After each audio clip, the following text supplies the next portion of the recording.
নমস্কার, নমিতা কুকিং ওয়ার্ল্ডে আপনাদের সবাইকে স্বাগত। আজ আমি আপনাদের কাছে শেয়ার করতে চলেছি ভেন্ডির পোস্ত। এই দেখুন, ভেন্ডির পোস্তর জন্য ভেন্ডি আলু নিয়েছি, আলু একটু মিশিয়ে দেবো। আর ভেন্ডিগুলো দেখুন কত সুন্দর নরম নরম একদম, ওই জন্য আজকে পোস্ত বানিয়ে দেখাবো। প্রথমে আমি ভেন্ডিটাকে ধুয়ে নেবো, গোটাই ধুয়ে নেবো, তারপরে ধুয়ে নেওয়ার পরে কাটবো। দেখুন এখানে ভেন্ডিটাকে গোটাটাই ধুয়ে নিয়েছি। এবার ভেন্ডি আর আলুটাকে কেটে নেবো। এখানে দেখুন আলু আর ভেন্ডিটা কাটা হয়ে গেছে। প্রথমে আমি ভেন্ডিটাকে ভাজতে বসিয়ে দেবো। কড়াই বসিয়ে দিয়েছি, কড়াইটা গরম হয়ে গেছে, তেল দিয়ে দেবো। তেল দিয়ে দিচ্ছি সরষের তেল। ভেন্ডিটা ধুয়ে কাটলাম কেন, ভেন্ডিটাতে হড়হড়ানি ভাব থাকে, তাই আমি গোটাটাই ধুয়ে কেটে নিলাম। এখন কড়াইটা গরম হয়ে গেছে, এখন ভেন্ডিটাকে প্রথমে ভাজতে দিয়ে দেবো। প্রথমে অল্প একটু শুধু হলুদ দিয়ে ভাজতে থাকবো। এখন লবণ দেবো না, একটু পরেই লবণ দেবো। ভেন্ডির হড়হড়ানিটা কমে গেলে লবণ দেবো। ভেন্ডিটা এইদিকে ভাজা হতে হতে আমি এইদিকে আলুটা ধুয়ে লবণ আর হলুদ মাখিয়ে নেবো। আলুটা দিয়ে নিয়েছি, আলুটাতে লবণ আর হলুদ মাখিয়ে নেবো। এখন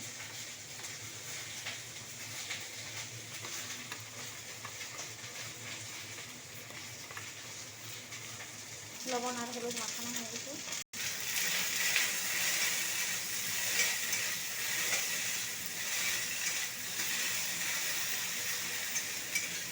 এইবার ভেন্ডিতে লবণ দিয়ে দেবো। ভেন্ডির হড়হড়ানিটা কমে গেছে, তাই এখন লবণ দিয়ে দিচ্ছি। ভেন্ডিটা ভাজা ভাজা হয়ে আসছে, এবার আলুটা দিয়ে দেবো।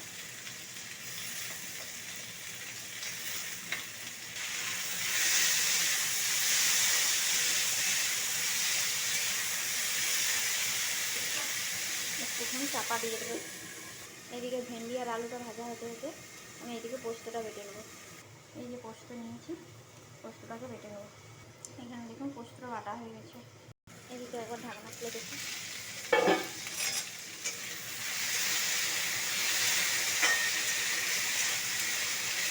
এখন ভেন্ডি আলুটা ভাজা হয়ে গেছে, এবার নামিয়ে নিয়েছি। কড়াই বসিয়ে দিয়েছি, কড়াইতে তেল দিয়ে দেবো আর সরষের তেল। তেলটা গরম হয়ে গেছে, দিয়ে দেবো কালো জিরে ফোড়ন, কাঁচা লঙ্কা, পেঁয়াজ কুচি।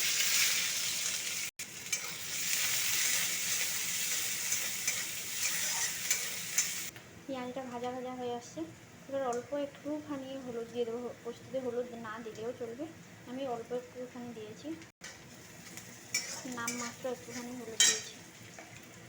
এবার এইটাকে ভেজে রাখা ভেন্ডি আর আলুটাকে দিয়ে দেবো।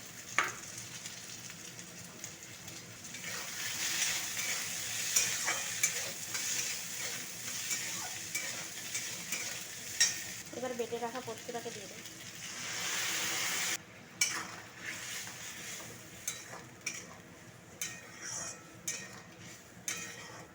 এবার আলুটা একটু সেদ্ধ হওয়ার জন্য ঢাকা দিয়ে দেবো।